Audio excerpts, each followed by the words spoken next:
15 जानेवारीला राज्यातल्या 29 महापालिकांसाठी मतदान होणार आहे।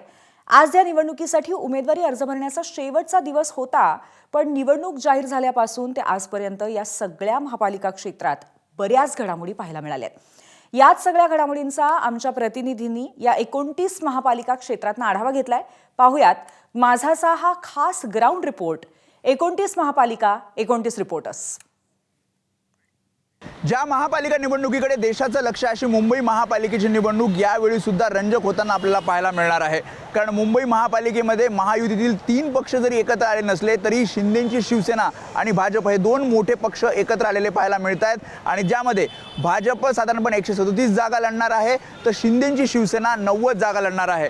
तर राष्ट्रवादी काँग्रेस अजित पवार गट हा स्वबळावर 80 जागा लढण्याच्या तयारीत आहे।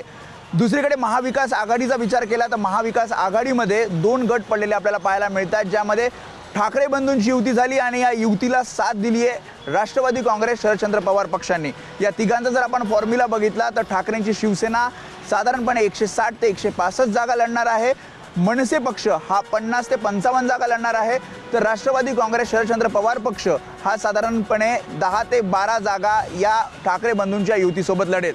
तर दुसरीकडे आपण जर बघितलं तर काँग्रेस, वंचित बहुजन आघाडी आणि रासपची युती झालेली आपल्याला पाहायला मिळते। ठाणे महानगरपालिकेची निवडणूक जाहीर झाल्यापासून युती आणि आघाड्यांसाठी बैठका सुरू झाल्या, मात्र त्यातली केवळ सेना आणि भाजपचीच युती ही शेवटपर्यंत टिकून राहिली। त्यामुळेच सेना आता 87 जागांवर तर भाजप हे 40 जागांवर ठाणे महानगरपालिकेची निवडणूक लढणार आहे। त्यामुळे युती एकूण 127 जागांवर ही निवडणूक लढवेल। तर युतीचाच घटक पक्ष असलेला राष्ट्रवादी काँग्रेस अजित पवार गट मात्र स्वबळावर ही निवडणूक लढवत आहे आणि तब्बल 80 ते 90 जागांवर त्यांनी उमेदवार दिलेले आहेत। दुसरीकडे त्यांचे विरोधक असलेले महाविकास आघाडी देखील एकत्र ही निवडणूक लढवण्याचा प्रयत्न करत होते, मात्र अगदी शेवटच्या क्षणाला काँग्रेस या महाविकास आघाडीतून बाहेर पडली आणि आता काँग्रेस ही तब्बल 90 जागांवर ठाणे महानगरपालिकेची निवडणूक लढणार आहे असं सांगितलं गेलंय। त्याचबरोबर ठाकरे गट आणि मनसे त्यांच्यासोबत राष्ट्रवादी काँग्रेसचा शरद पवार गट देखील एकत्रितरित्या निवडणूक लढवणार आहे। पुण्यात सर्वाधिक चर्चा झाली ती 2 राष्ट्रवादी काँग्रेस एकत्र येण्याची। सुरुवातीला अजित पवार शरद पवारांच्या राष्ट्रवादी काँग्रेसला तुतारी या चिन्हावरती जागा सोडण्यास तयार नव्हते, मात्र गौतम अदानींच्या सोबत दोन्ही पवार बारामतीला एकत्र आले आणि सूत्र फिरली आणि दोन्ही राष्ट्रवादी काँग्रेसची आघाडी झाली। यामुळे महाविकास आघाडीला तडा गेला। महाविकास आघाडीतील काँग्रेस आणि उद्धव ठाकरेंची शिवसेना ही निवडणूक एकत्रितपणे लढतायत आणि शिवसेनेच्या कोट्यातून मनसेला जागा सोडण्यात आल्यात। वंचित आघाडीला देखील या महाविकास आघाडीने स्वतःच्या सोबत घेतलंय। तिसरीकडे भारतीय जनता पक्ष आणि एकनाथ शिंदे यांची शिवसेना यांची युती मात्र होऊ शकली नाही। छत्रपती संभाजीनगर महानगरपालिका निवडणुकीसाठी ना युती झाली ना आघाडी। एकनाथ शिंदे यांची शिवसेना आणि भाजपामध्ये युती करण्याच्या 10 चर्चा झाल्या, मात्र सर्वची सर्व निष्फळ ठरल्या आणि त्यानंतर पालकमंत्री संजय शिरसाट यांनी भाजपासोबत थेट लढत करण्याचा इशारा देत युती तोडली। आघाडीमध्ये शरद पवार यांची राष्ट्रवादी आणि उद्धव ठाकरे यांच्या शिवसेनेत चर्चा झाली, ती पण निष्फळ ठरली। त्यामुळे ना युती ना आघाडी, MIM देखील स्वतंत्र लढते आहे।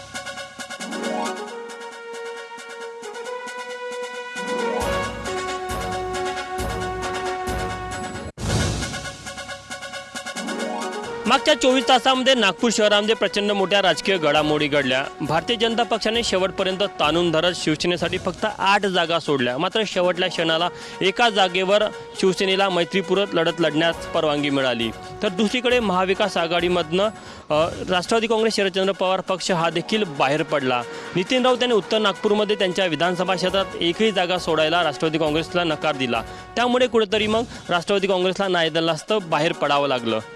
असं असलं तरी दोन्ही बाजूने कार्यकर्त्यांच्या प्रचंड मोठ्या रोषाचा सामना दोन्ही आघाड्या आणि युतींना करावा लागत आहे आणि शेवटच्या क्षणाला झालेल्या राजकीय घडामोडीमध्ये कुठेतरी आता नागपूरमध्ये दुहेरी लढत ही थेट 2 आघाड्यांमध्ये होत असली तरी अजित पवार राष्ट्रवादी आणि शरद पवार यांची राष्ट्रवादी ही देखील मैदानात दिसत आहे। नाशिक महानगरपालिकेची निवडणूक सुरुवातीपासूनच चर्चेचा विषय ठरलेली आहे। महायुती 2 गटामध्ये विभागली गेली आहे तर महाविकास आघाडी एकसंघ आहे। ठाकरे बंधूंची युती झाली त्यानंतर दोन्ही पक्षातील इच्छुक उमेदवारांनी थेट भारतीय जनता पक्षामध्ये प्रवेश केला। त्यामुळे भाजपमधले निष्ठावंत हे नाराज झाले आणि आयातांना पायघड्या घालण्यात आल्या होत्या। त्यामुळे भाजपमध्ये सुरुवातीपासूनच नाराजीचा सामना पदाधिकारी नेत्यांना करावा लागला। या रोषाचा सामना खुद्द कुंभमेळा मंत्री गिरीश महाजन यांना देखील करावा लागला। त्यामुळे पक्ष कार्यालयाच्या प्रवेशद्वारावरच गिरीश महाजन यांना निष्ठावंतांनी घेराव देखील घातलेला होता। यानंतर उमेदवारी अर्ज भरण्याच्या शेवटच्या दिवशी देखील भाजपमधला उमेदवारी अर्ज आणि एबी फॉर्म वाटपाचा थरार हा नाशिक मुंबई महामार्गावर बघायला मिळाला। वसईविरारच्या निवडणुकांमध्ये शिवसेना शिंदे गट भाजपा यांची महायुती झालेली आहे। मात्र राष्ट्रवादी काँग्रेस अजित पवार गट यांना या युतीत सामावून न घेतल्यामुळे त्यांनी पाठीत खंजीर खुपसल्याचा भाजपावर आरोप केलेला आहे। सध्या शिवसेना शिंदे गट भाजपा आगरी सेना आणि श्रमजीवी संघटना यांची युती झालेली आहे। तर दुसरीकडे महाविकास आघाडी जे बहुजन विकास आघाडी शिवसेना उभाटा गट मनसे आणि काँग्रेस हे एकत्र येत होते। मात्र त्या ठिकाणी बहुजन विकास आघाडीनं शिटी या चिन्हावर निवडणूक लढण्याची अट घातल्यामुळे शिवसेना उभाटा गट हा बाहेर पडलेला आहे। त्यांनी स्वबळाचा नारा देत आज आपले उमेदवारी अर्ज भरलेले आहेत। तर मनसेनं 2 जागा शिटीच्या चिन्हावर निवडणूक लढवत बहुजन विकास आघाडीसोबत राहण्याचं मान्य केलेलं आहे। मीरा भाईंदर महानगरपालिकेमध्ये महायुतीचा विचार केला तर या ठिकाणी भाजप आणि राष्ट्रवादी काँग्रेस हे युतीत लढत आहेत। तर दुसरीकडे शिवसेना शिंदे गट हा त्या ठिकाणी स्वबळावरती निवडणूक लढवताना आपल्याला पाहायला मिळत आहेत। मात्र महाविकास आघाडीमध्ये जर आपण पाहिलं तर या ठिकाणी ठाकरे बंधू हे जरी एकत्र आले असले तरी त्यांचा अद्याप फॉर्म्युला हा ठरलेला नाहीये। मात्र काँग्रेस ही या ठिकाणी स्वबळाचा नारा देताना निवडणूक लढताना आपल्याला पाहायला मिळते। त्यामुळे मीरा भाईंदर निवडणुकीमध्ये कोण बाजी मारतं हे पाहणं महत्त्वाचं राहणार आहे। कल्याण डोंबिवली महानगरपालिकेच्या निवडणुकीमध्ये भारतीय जनता पार्टी आणि शिवसेना यांची युती झालेली आहे। तर महाविकास आघाडीमध्ये बिघाडी झाल्याचं आपल्याला पाहायला मिळालं आहे। ठाकरे बंधू एकत्र लढत आहेत। तर दुसरीकडे जर पाहिलं तर आपण राष्ट्रवादी शरद पवार गट काँग्रेस बहुजन वंचित आघाडी आणि इतर पक्ष हे एकत्र लढणार आहेत। त्यामुळे कल्याण डोंबिवली महानगरपालिकेवरती नेमका कोणाचा झेंडा रोवला जातोय हे पाहणं आपल्याला महत्त्वाचं ठरणार आहे। भिवंडी महानगरपालिका निवडणुकीमध्ये आघाडीमध्ये आधीच बिघाडी झाल्याचे चित्र या ठिकाणी दिसून येते। काँग्रेस पक्ष तसेच समाजवादी पक्ष आणि राष्ट्रवादी पक्षाने या ठिकाणी स्वबळावरती निवडणूक लढवण्याचं ठरवलेलं आहे। समाजवादी पक्ष 90 जागा तर काँग्रेस या ठिकाणी 90 जागेवरती निवडणूक लढवत आहे। तर राष्ट्रवादी शरद पवार गटाने या ठिकाणी 35 जागावरती निवडणूक लढवण्याचं ठरवलेलं आहे। युतीमध्ये आपण पाहिलं तर या ठिकाणी भाजप आणि शिवसेना शिंदे गटाची युती झालेली असताना भाजप 30 जागा तर शिवसेना शिंदे गटाला 20 जागा या ठिकाणी देण्यात आलेल्या आहेत आणि त्या या ठिकाणी निवडणूक लढवत आहेत। अजित पवार गटाच्या या ठिकाणी पाहिलं त्यांनी देखील या ठिकाणी राष्ट्रवादीतून स्वबळावरती तयारी केलेली असताना 40 जागेवरती ते निवडणूक लढवत आहे। ठाकरे गट आणि मनसे यांच्यामध्ये युती झालेली असताना ठाकरे गटाने या ठिकाणी 80 जागा तर मनसेला या ठिकाणी 10 जागा देण्यात आल्या असून त्या या ठिकाणी निवडणूक लढवत आहेत। उल्हासनगर महानगरपालिकेचं पाहिलं गेलं तर इथे सुद्धा महायुती झालेली दिसत नाहीये। त्यामागचं कारण म्हणजे भारतीय जनता पार्टी आणि शिवसेना शिंदे गटामध्ये चर्चा चालू होती पण त्यामधून काही निष्पन्न निघालं नाही। त्यामुळे हे दोन्ही पक्ष आता स्वबळावरती लढणार आहेत। त्याचबरोबर राष्ट्रवादी अजितदादा गट हा सुद्धा आता स्वबळावरतीच उल्हासनगर महानगरपालिकेमध्ये लढेल। तर दुसऱ्या बाजूला पाहिलं गेलं तर महाविकास आघाडीमध्ये देखील शिवसेना उद्धव ठाकरे गट असेल मनसे असेल काँग्रेस असेल किंवा राष्ट्रवादी शरदचंद्र पवार गट असेल हे सर्व पक्ष आता वेगवेगळे लढणार आहेत म्हणजे स्वबळावरती लढणार आहेत। त्यामुळे आता महानगरपालिकेचा निवडणुकीचा निकाल लागल्यानंतर कोणता पक्ष कोणासोबत जातो हे बघणं अत्यंत महत्त्वाचं राहील। नवी मुंबई महानगरपालिकेमध्ये तिरंगी लढत होणार आहे। कारण आहे शिवसेना आणि भाजपा या 2 पक्षामध्ये न झालेली युती। त्यामुळे या दोन्ही पक्षांनी एकूण 111 जागेवरती आपले उमेदवार उभा केले आहेत। एकीकडे युतीमध्ये बिघाडी झाली असताना दुसरीकडे महाविकास आघाडी मात्र एकत्र लढत आहे। त्यामुळे शिवसेना उभाटा गट 55 मनसे 25 काँग्रेस 16 आणि राष्ट्रवादी शरद पवार गट 15 जागेवरती लढत आहेत। नवी मुंबई महानगरपालिकेमध्ये तिरंगी लढत होत असल्यामुळे अनेक ठिकाणी चुरशीचा सामना पाहायला मिळणार आहे। पनवेल महानगरपालिका निवडणुकीमध्ये महायुती आणि महाविकास आघाडीचं जागा वाटप सुरळीतरित्या पार पडलं। महायुतीत भाजपला 71 जागा, एकनाथ शिंदेंच्या शिवसेनेला 4, राष्ट्रवादी काँग्रेस पक्षाला 2 तर आठवले गटाला 1 जागा सोडण्यात आली। महाविकास आघाडीचा विचार करायला गेलं तर शेकाप पक्ष त्यांच्यासोबत आल्यानंतर शेकाप पक्षानं 30 जागा घेतल्या राष्ट्रवादी काँग्रेस शरदचंद्र पवार पक्षाला 7 जागा सोडण्यात आल्या, मनसेला 2 जागा सोडण्यात आल्या, तर उद्धव बाळासाहेब ठाकरे यांच्या शिवसेनेला तब्बल 19 जागा सोडण्यात आल्या. पिंपरी चिंचवडमध्ये पवार काका पुतणे एकत्र आले. गेली 1.5 महिना त्यांच्यात चर्चा सुरू होती, मात्र उपमुख्यमंत्री अजित पवारांनी दोन्ही राष्ट्रवादी एकत्र आल्यावर शिक्कामोर्तब केला. तर दुसरीकडे भाजप आणि आरपीआय आठवले गटासोबत शिंदे गटाची ही युती ऐनवेळी तुटली. अर्ज भरायला 2 तास शिल्लक असताना भाजपनं शिंदे गटाची अशी गोची केली, त्यामुळं शिंदे गटाला ऐनवेळी उमेदवार शोधण्याची वेळ आली. तिसरीकडे काँग्रेस, ठाकरे सेना आणि मनसेचीही अगदी उमेदवारी अर्ज दाखल करण्याची वेळ संपली तरी त्यांच्याकडून आघाडी काही जाहीरच झाली नाही. त्यामुळं सद्यस्थिती पाहता आता पिंपरी चिंचवडमध्ये चौरंगी लढत होणार हे स्पष्ट झालेलं आहे. राज्यातल्या 29 महानगरपालिकांपैकी केवळ कोल्हापूरमध्ये महायुती यशस्वी झालेली आपल्याला पाहायला मिळत आहे. जागा वाटपाच्या फॉर्म्युलामध्ये भाजप हा सर्वात मोठा पक्ष राहिलेला आहे. भाजप 36 जागा, शिवसेना शिंदे गट 30 जागा आणि राष्ट्रवादी अजित पवार गट 15 जागा अशा पद्धतीचा फॉर्म्युला आहे तो समोर आलेला आहे.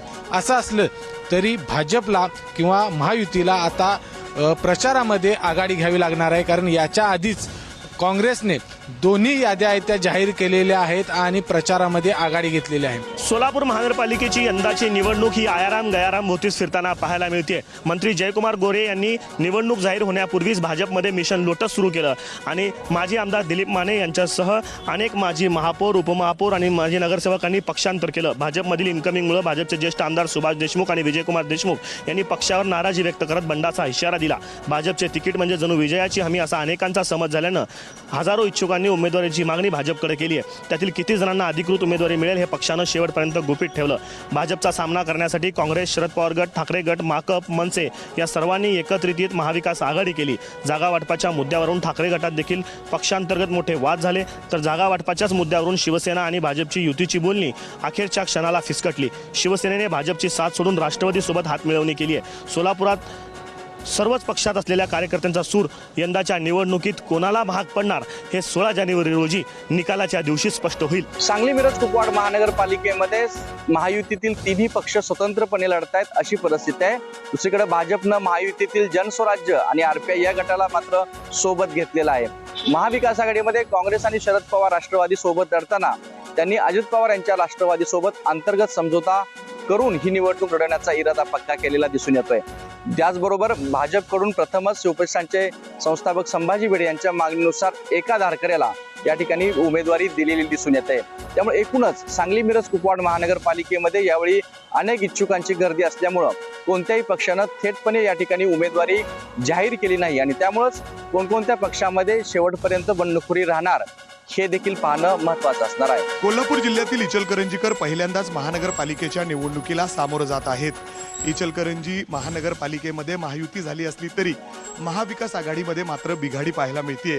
स्थानिक शिवशाहू आघाडीच्या माध्यमातून काँग्रेस, राष्ट्रवादी काँग्रेस, शरद पवार गट आणि स्थानिक छोटे घटक पक्ष एकत्र निवडणूक लढत आहेत, तर शिवसेना, उद्धव बाळासाहेब ठाकरे गट हे स्वतंत्र निवडणुकीला सामोरं जाणार आहेत. इचलकरंजी महानगरपालिकेमध्ये एकूण 65 जागा आहेत. त्यातील भाजप 52 जागा, शिंदे गटाला 11 तर अजित पवार गटाला 2 जागा त्या ठिकाणी देण्यात आलेल्या आहेत. तर महायुतीमध्ये अनेक ठिकाणी मैत्रीपूर्वक लढत देखील पाहायला मिळणार आहे. नांदेडमध्ये युतीचं चित्र हे स्पष्ट झालेलं आहे. महायुतीतील 2 मित्र राष्ट्रवादी आणि शिवसेना शिंदे गट या दोघांनी आपल्या युतीची घोषणा केलेली आहे. तर आघाडीकडून जे आहे ते काँग्रेस आणि वंचित बहुजन आघाडी हे दोघेही जण एकत्र येत निवडणूक लढवणार आहेत. नांदेड दक्षिण मध्ये जे आहे ते प्रताप पाटील चिखलीकर आणि शिवसेना शिंदे गटाची युती आहे. तसं जर पाहिलं तर नांदेड उत्तर मतदारसंघ जे बालाजी कल्याणकर जी या भागाचं नेतृत्व करत आहे त्यांनी मात्र 40 जागा लढवण्याचे जाहीर केलेले आहे. ते राष्ट्रवादी सोबत युती करण्यास अनुत्सुक असल्याचं दिसत आहे. एकंदरीत पाहिलं तर या महापालिकेच्या निवडणुकीमध्ये अशोक चव्हाण आणि भारतीय जनता पार्टी जी आहे ते एकला चलोरेच्या भूमिकेत आहे. परभणी शहर महानगरपालिकेच्या एकूण 65 जागांसाठी निवडणूक प्रक्रिया पार पडते. या निवडणूक प्रक्रियेमध्ये 3 आघाड्या झाल्या, ज्यामध्ये शरद पवार, अजित पवारांची राष्ट्रवादी एकत्रितपणे निवडणूक लढवते, उद्धव बाळासाहेब ठाकरे यांची शिवसेना आणि काँग्रेस एकत्रित निवडणूक लढवते आणि दुसरीकडे एकनाथ शिंदेची शिवसेना आणि भाजप यांची युती झाली. या 3 आघाड्यांव्यतिरिक्त MIM असेल, मनसे असेल, तसेच रत्नाकर गुट्टे यांची आघाडी आणि काही अपक्षही या निवडणुकीच्या रिंगणात उतरलेत. निवडणुका जाहीर झाल्यानंतर आज उमेदवारी अर्ज भरण्याच्या शेवटच्या दिवशी युतीची बोलणी फिसकटल्याचं जाहीर झालं आणि शिवसेना आणि भाजप या ठिकाणी स्वतंत्र लढणार असल्याचं जाहीर करण्यात आलंय. तर दुसरीकडे अजित पवारांच्या राष्ट्रवादीनं युतीमधले भांडणं पाहून अगोदरच काढता पाय घेतला होता. महाविकास आघाडी देखील या ठिकाणी झालेली आहे. यामध्ये वंचित मात्र स्वतंत्र लढणार असल्याचं जाहीर करण्यात आले. एकूणच जालना महानगरपालिकेची यंदाची निवडणूक अत्यंत चुरशीची असेल. पहिल्यांदा महानगरपालिकेमध्ये निवडणूक होत असल्यामुळे महानगरपालिकेवरती नेमकी कोणा पक्षाची सत्ता राहणार आहे हे पाहणं खूप महत्त्वाचं आहे. अमरावतीत अखेर भाजप आणि शिवसेना शिंदे गटाच्या अनेक बैठका होऊन त्या सगळ्या निष्फळ ठरल्या. शिवसेना शिंदे गटाने स्वतंत्र निवडणूक लढवण्याचा निर्णय घेतलेला आहे, तर दुसरीकडे भाजप आणि युवा स्वाभिमानची अमरावतीमध्ये युती झालेली आहे. परंतु राष्ट्रवादी अजित पवार गटाने यापूर्वी जाहीर केलेलं आहे की अजित पवार गट हे स्वतंत्र निवडणूक लढणार. तर दुसरीकडे महाविकास आघाडीकडून काँग्रेससुद्धा स्वबळावर आहे. परंतु काही प्रभागामध्ये शिवसेना उद्धव बाळासाहेब ठाकरे आणि काँग्रेसची युती आपल्याला या ठिकाणी पाहायला मिळते. एकंदरच जर पाहिलं तर परंतु बंडखोरांचा जो प्रमाण आहे तो खूप मोठ्या प्रमाणात आहे. अनेक बंडखोरांनी उमेदवारी दाखल केली. आता या बंडखोरांना कसं शांत करेल हे पाहणं महत्त्वाचं ठरेल. अकोला महापालिकेतील लढतीचं राजकीय चित्र पूर्णपणे स्पष्ट झालं आहे. अकोल्यात 4 आघाड्यांमध्ये प्रमुख लढत होण्याची शक्यता आहे. यामध्ये सत्ताधारी भाजप आणि अजित पवारांची राष्ट्रवादी एकत्रित लढत आहेत. तर त्याविरोधात सर्वात मोठी आघाडी समजली जाणारी काँग्रेस आणि शरद पवारांची राष्ट्रवादी सोबत लढत आहेत.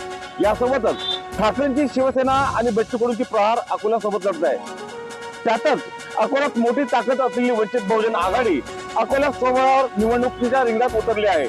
यासोबतच मुस्लिम बहु प्रभागांमध्ये MIMचं मोठं आव्हान जे आहे या 4 पक्षांसमोर 4 आघाड्यांसमोर असणार आहे. मालेगाव महापालिकेची निवडणूक जाहीर झाली तेव्हापासून महायुतीच्या चर्चेचे गुऱ्हाळ मालेगावात सुरू होते. मात्र काल अखेर महायुतीमध्ये काडीमोड झाला. भाजप, शिवसेना आणि राष्ट्रवादी हे 3ही पक्ष स्वतंत्र आपलं लढणार आहेत. त्याचबरोबर MIM जे आहे ती देखील स्वतंत्र स्वबळावर आपला उमेदवार या निवडणुकीत उतरवणार आहेत. महाविकास आघाडीचे जे काही घटक आहे, शिवसेना ठाकरे गट असेल, राष्ट्रवादी शरद पवार घटक असेल व इतर घटक पक्ष असे एकत्रित महाविकास आघाडी मालेगाव महापालिकेच्या निवडणुकीत उतरणार आहेत. तर मालेगावातील नव्याने स्थापन झालेल्या इस्लाम पक्षाने समाजवादी पार्टी आणि वंचित बहुजन आघाडी पार्टी यांच्यासोबत संधान बांधून एकत्रित या निवडणुकीत आपले 84 उमेदवार लढवणार आहेत. जळगाव महापालिका निवडणुकीसाठी शिवसेना शिंदे गट आणि भाजपची युती झाल्याचं दोघी नेते सांगत आहेत. मात्र राष्ट्रवादीने आपला स्वबळावरती नारा दिल्याचं पाहायला मिळतंय. मात्र अधिकृत घोषणा कोणी याबाबत केलेली नाही. तर दुसरीकडे महाविकास आघाडीच्या माध्यमातून काँग्रेस ही वेगळ्या पद्धतीने म्हणजे स्वबळावरती लढताना आपल्याला पाहायला मिळते. दुसरीकडे राष्ट्रवादी शरद पवार गट आणि उद्धव ठाकरे गट शिवसेनेचा हा एकत्रितरित्या लढताना आपल्याला पाहायला मिळतो. धुळे महानगरपालिकेच्या निवडणुकीत महाविकास आघाडीने एकत्र येऊन ही निवडणूक लढवण्याचा निर्धार पक्का केलाय. त्यांच्या जागांवरती देखील आता शिक्कामोर्तब कायम झालेला आहे, ज्यामध्ये काँग्रेसला तब्बल 30 जागा देण्यात आल्या आहेत. तर शिवसेना उद्धव बाळासाहेब ठाकरे पक्षाने 26 जागा, मनसेला 4 जागा आणि शरदचंद्र पवार पक्षाला तब्बल 14 जागा देण्याचा निर्णय हा निश्चित झाला असून तिकडे महायुतीमध्ये मात्र फूट पडल्याचं चित्र स्पष्ट झालंय. भाजप ही निवडणूक स्वबळावरती लढवत आहे. तर दुसरीकडे शिवसेनेची शिंदे गट आणि राष्ट्रवादीमध्ये अजित पवार गट यांची युती देखील झाली आहे. सन्मानपूर्वक जागा मिळत नसल्याने शिवसेना शिंदे गटाने ही युती मात्र काल फिसकटली होती आणि त्यानंतर आता शिवसेना शिंदे गट आणि अजित पवार गटाने एकत्र येऊन ही निवडणूक लढवण्याचा निर्णय पक्का केलाय. अहिल्यानगर महानगरपालिकेमध्ये 68 जागांसाठी निवडणूक होते आहे आणि अगदी शेवटच्या टप्प्यामध्ये महायुती आणि महाविकास आघाडीचं ठरलेलं नव्हतं. काल जर बघितलं तर महायुतीतील शिवसेना शिंदे गट जो आहे तर तो बाहेर पडलेला आहे. त्यांना अपेक्षित जागा न मिळाल्यानं त्यांनी स्वतंत्र निवडणूक लढवण्याचा निर्णय घेतलेला आहे. दुसरीकडे महाविकास आघाडीनं मात्र एकसंघपणे निवडणुकीला सामोरे जाण्याचा निर्णय घेतलेला आहे. मात्र कुठल्या पक्षाला किती जागा मिळतील हे मात्र स्पष्ट केलेलं नाही. ज्या प्रभागामध्ये ज्या पक्षाचं प्राबल्य जास्त आहे त्या पक्षाच्याच चिन्हावरती तिथले 4ही उमेदवार जे आहेत तर ते निवडणूक लढवतील असं खासदार निलेश लंके यांनी म्हटलेलं आहे. चंद्रपूर महानगरपालिकेसाठी युती आणि आघाडीचं चित्र आता स्पष्ट झालं आहे. भाजपने 66 पैकी 58 जागा लढवत 8 जागा आपल्या मित्रपक्ष म्हणजेच शिवसेना शिंदे गटासाठी सोडल्या आहे. तर या निवडणुकीत काँग्रेस पूर्णपणे 66 जागांवर लढत आहे. काँग्रेसची शेवटच्या क्षणापर्यंत राष्ट्रवादी शरद पवार गट आणि शिवसेना उभाटा यांच्यासोबत युती होऊ शकली नाही, तर दुसरीकडे शिवसेना उभाटाने वंचित बहुजन आघाडी सोबत समसमान वाटा घेत 33 जागा लढवण्याचा निर्णय घेतला आहे. एबीपी माझा, उघडा डोळे बघा नीट.